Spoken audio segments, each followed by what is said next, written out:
out there now. And there it goes, it's closed. LOX vent closed, pressure rising in the core stage LOX tank to flight levels. Coming up in 15 seconds, look for that thrust vector control actuator test. Engines will gimbal.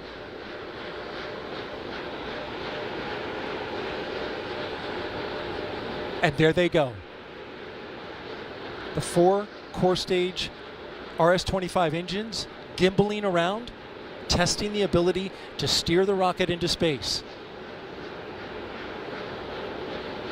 They will operate at 109% performance. Each RS-25 throwing down 500,000 pounds of thrust. All 4, 2 million pounds. Altogether with the boosters, 8.8 million pounds of thrust. GLS go for upper stage to internal power. Now the upper stage has gone to internal power. So power is removed from the rocket's upper stage, the ICPS, and it's been switched to battery power. The same milestone is coming up for the core stage at T-minus 1 minute and 30 seconds.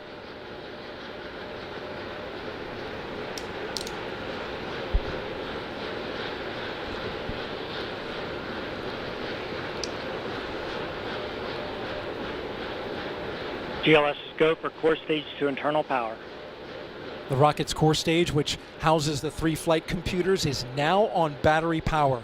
So there is no more hold time available because there's no more margin on the batteries. So if we have a hold, we'd have to recycle back to T-minus 10 minutes and recharge those batteries. The count continues. A note now, shortly after liftoff. 1 minute. Shortly after liftoff, Mission Control Houston will take control of the rocket, and my colleague, Leah Cheshire, will take over commentary. T-minus 50 seconds and counting.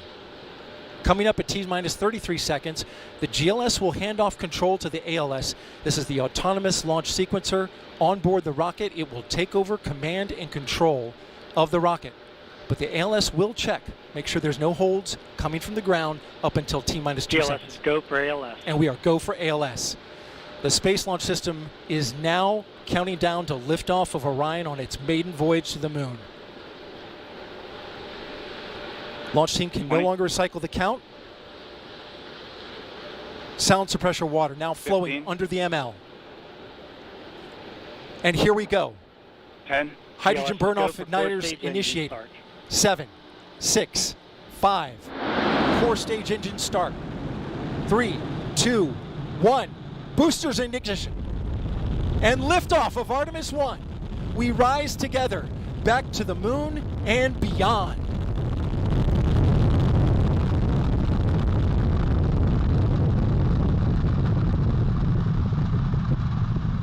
Engines on the core stage and 2 solid rocket boosters now propelling the vehicle at 128 miles per hour. Hearing good control on the roll from teams in Mission Control Houston. All good calls so far. Now 30 seconds into the flight of Artemis 1. First milestone will be for the vehicle to pass through max Q at about 1 minute and 9 seconds into launch. This is the greatest period of atmospheric force on the rocket.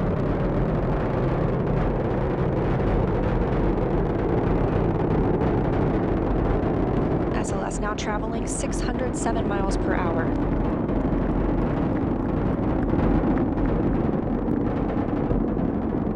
You're looking at 8.8 million pounds of maximum thrust. Quiet here in the loops in Mission Control. The 4 core stage engines are throttling down ahead of passing through max Q.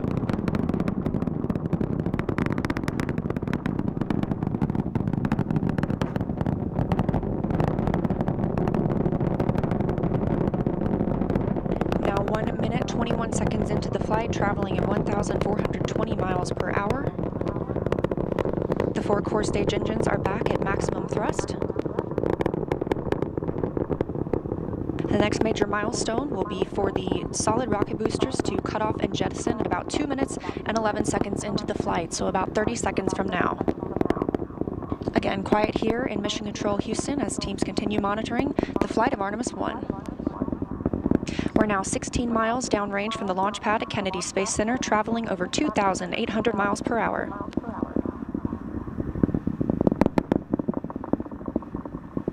Standing by for solid rocket booster jettison and shortly thereafter.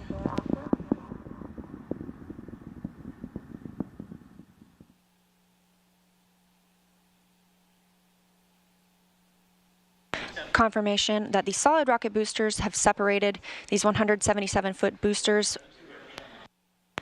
Now the core stage continues to power the flight of Orion, all four RS-25 engines firing, traveling over 3,400 miles per hour, 46 miles downrange. 2 minutes and 36 seconds into the flight. Hearing nominal calls here in Mission Control Houston. We've still got 4 good engines on the core stage. Next up, we'll be looking for the service module fairing to separate. This is 3 15 by 15 foot fairing panels, providing structural support, protecting the service module. Those will separate at about 3 minutes and 11 seconds into flight, and very shortly thereafter will be followed by the launch abort system separation. Just over 3 minutes into the flight of Artemis 1, now traveling over 4,060 miles per hour, 83 miles downrange. We just had confirmation that the service module fairing has separated.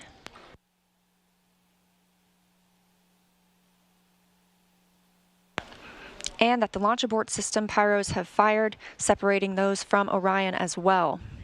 For future crew members,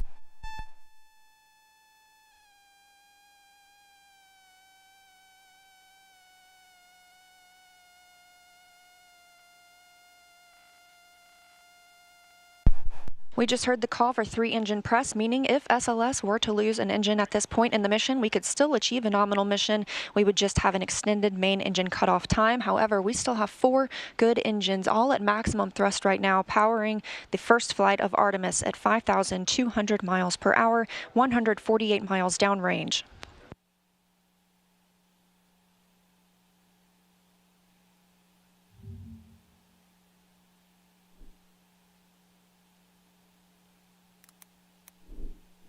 We're 4 minutes and 16 seconds into the flight of Artemis 1. So far, we've had a clean ascent. We saw those solid rocket boosters jettison about 2 minutes and 11 seconds after liftoff. Shortly after, we had the service module panels fairings separate, as well as the launch abort system. The launch abort system was inert for this flight, except to perform this separation. Those 4 core stage engines will continue to fire and power the flight of Artemis 1, now traveling over 6,800 miles per hour, 229 miles downrange. Booster flight controller reports that the engines are looking good.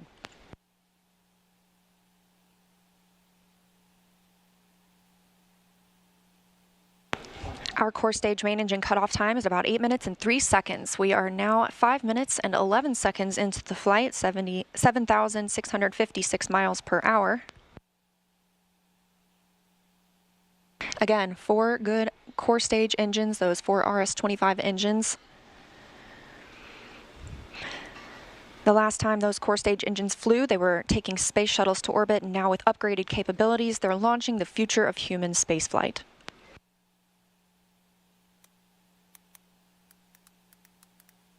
Five minutes and 42 seconds into the mission, we are now traveling 8,800 miles per hour, 345 miles downrange from the launch pad at Kennedy Space Center.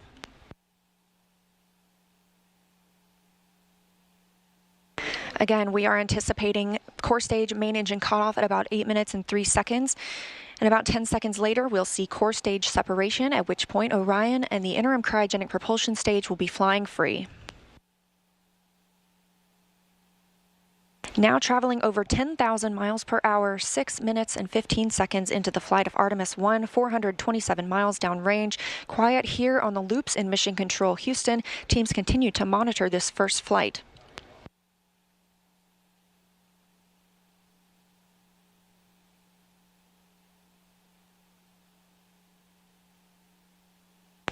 About a minute and a half now until that core stage main engine cutoff time.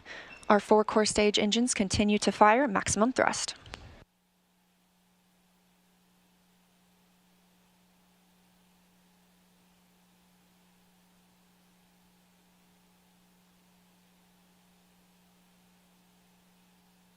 Coming up on 7 minutes since launch today, now traveling over 12,800 miles per hour, 563 miles downrange. Again, still quiet here in Mission Control, Houston.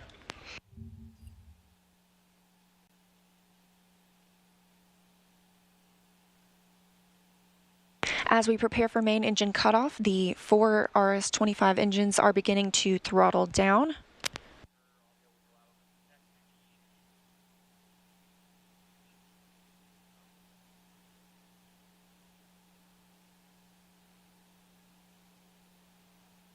"30 seconds now until core stage main engine cutoff. All 4 engines continue to throttle down.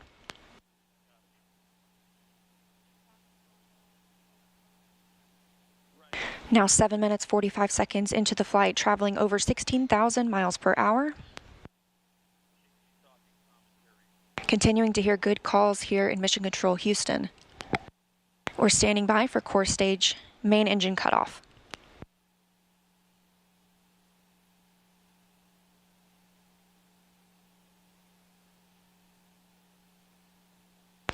And we have confirmation of core stage main engine cutoff. Orion is now in Earth's orbit. The flight dynamics officer reports that we have a nominal main engine cutoff. And we just heard the call for core stage separation. That means Orion and the interim cryogenic propulsion stage are now flying free from the core stage of the Space Launch System.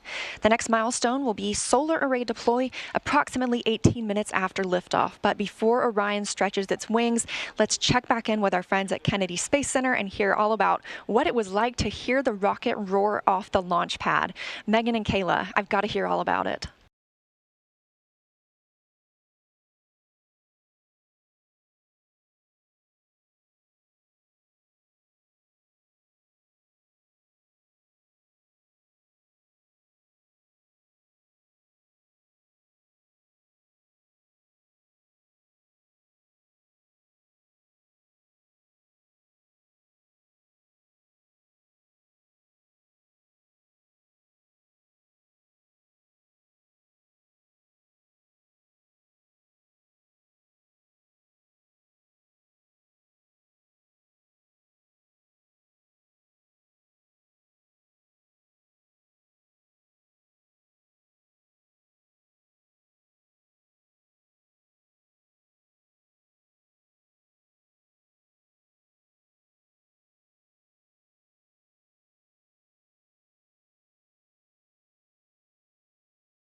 35:45 now.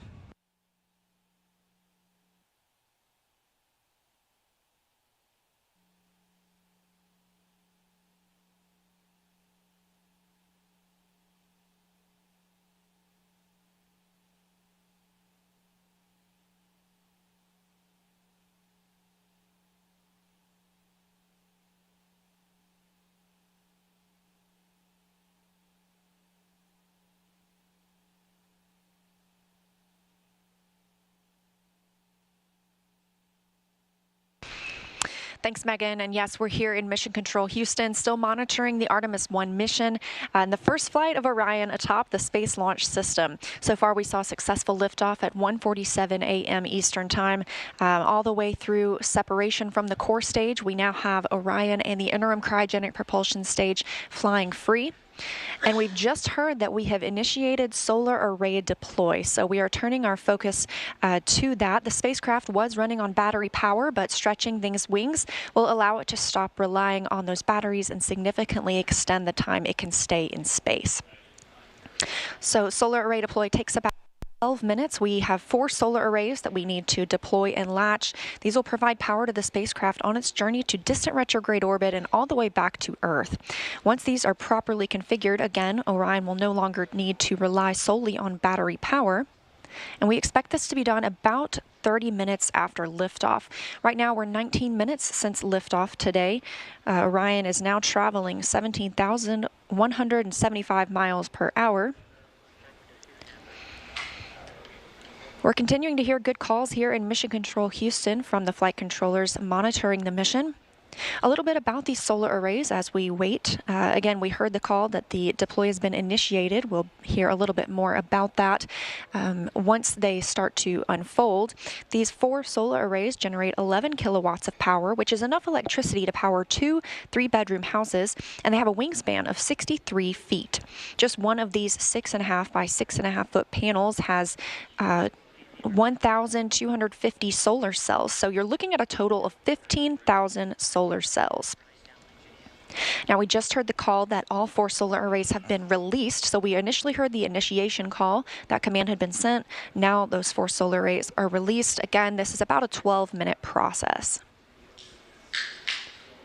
These solar arrays will deploy straight, and you're getting a live view right now. This is really exciting. They'll eventually be swept back against the vehicle prior to translunar injection burn to prevent any loads from breaking or damaging the arrays. And on the end of each solar array is a camera that will capture imagery for us throughout the mission, along with a few other cameras placed outside and inside the spacecraft to help us monitor and perform various other inspections. Of course, if you recall the Apollo capsule design, there were no solar arrays. We had fuel cells instead. So this design with arrays gives us the opportunity to stay in orbit longer since we practically have no limit to the energy available for use from the sun. Coming up on 21 minutes since liftoff. Orion is attached to the interim cryogenic propulsion stage. You can see those 4 solar arrays unfolding now. And again, Artemis 1 is a flight test. It's paving the way for a sustainable presence at the moon. Looking forward to the future, Gateway will be our space station in lunar orbit. And we have some similarities and differences in the solar arrays unfolding right now on Orion and those that'll be on Gateway. So like we're seeing now, these are deploying autonomously. The Gateway solar arrays will as well. And while these generate those 11 kilowatts of power, the 2 rollout solar arrays, or ROSAs, on Gateway will generate 60 kilowatts of power. That ROSA design is currently being tested aboard the space station. We have 2 new ones installed and a spacewalk conducted earlier today, preparing for another set.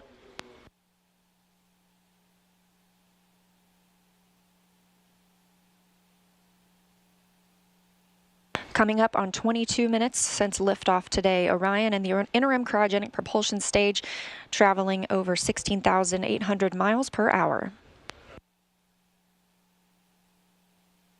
The solar arrays deploying now are part of the European Service Module. It's comprised of 20,000 parts and components.